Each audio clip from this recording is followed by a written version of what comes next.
With that being said, we'll get right into the action. We're going to start off with the boxing, live from Atlantic City. Nice return for boxing at the Boardwalk Hall.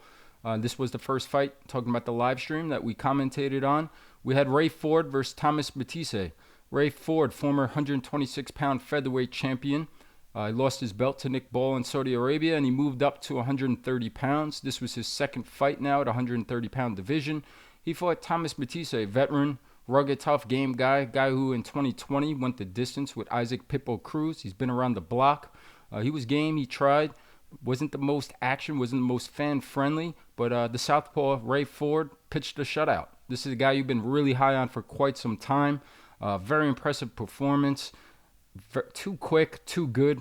What'd you think of Ray Ford and his performance overall? I think he's just what I thought he was.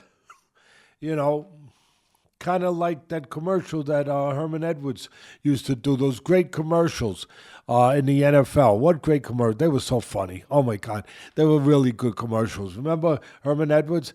They were who we thought they were. What? They were who we thought they were.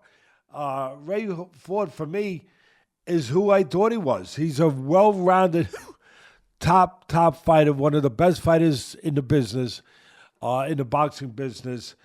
I thought that he lost.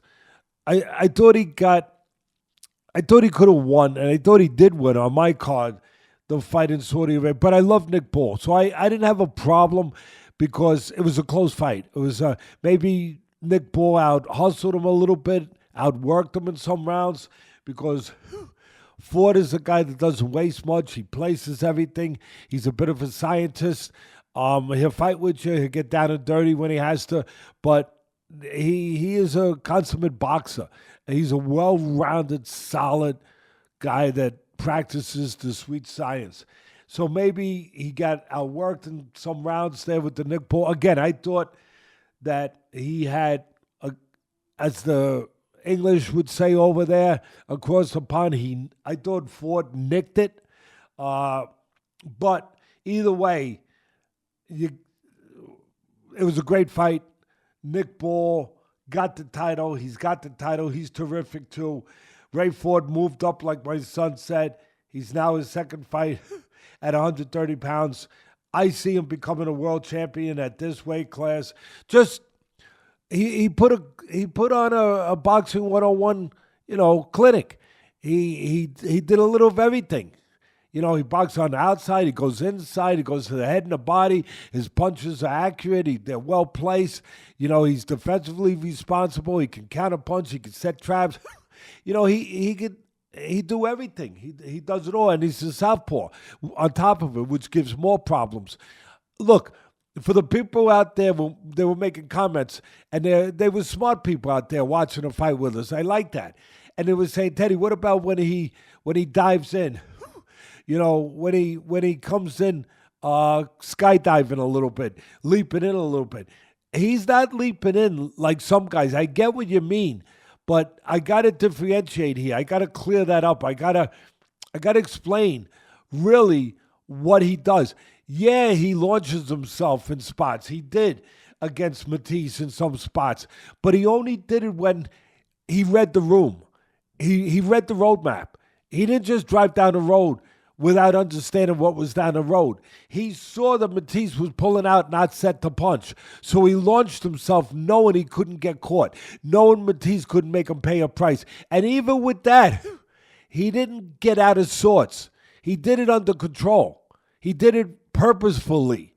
He didn't get way out in front of his skis or over his skis, as people like to say. He had his legs under him. So, yeah, he launched himself. Yeah, it looked like he got a little reckless, a little careless, a little over-aggressive. But he did it purposefully. He did it knowing he was opportunistic. He knew that he had an opportunity with Mattice pulling out.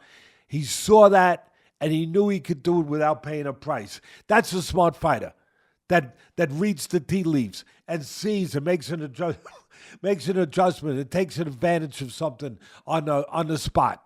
That's a really smart fighter. And again, Mattice, as you mentioned, he had a loss back in 2000 to Pitt Cruz. It was a majority decision, close fight. 2020. Yeah, back in 2020. I'm sorry.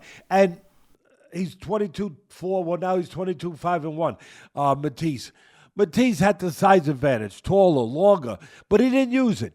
He fought a game fight, Mattice. And this is not a knock on him. This is just Teddy Atlas telling you what my job has been for 50 years, to break down what I think is in front of me. It doesn't mean I'm right, but what my experience tells me.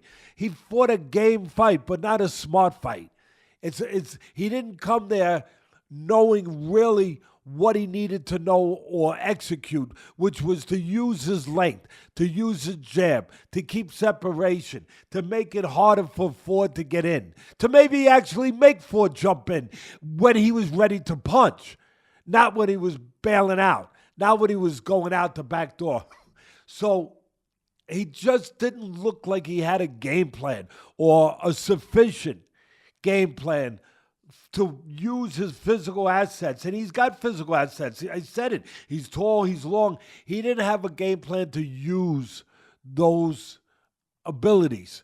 And he allowed Ford to dictate the fight. At the end of the day, I don't want to stay on it longer than I have to.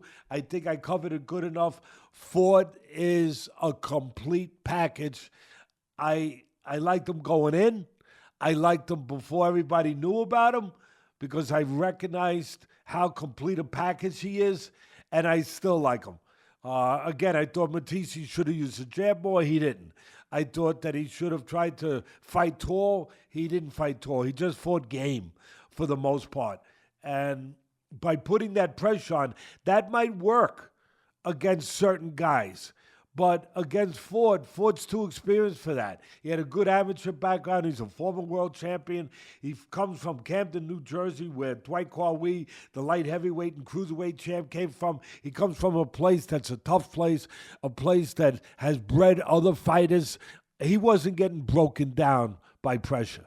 He was just going to deal with it. You were going to come and give him something by giving up your range, by giving up your height. He was going to take your body. He was going to go to your body. He was going to go to your head. He was going to put combinations together. Then he was going to go out the side door on you. So at the end of the day, really a nice exhibition of the sweet science by a fighter that I like a lot.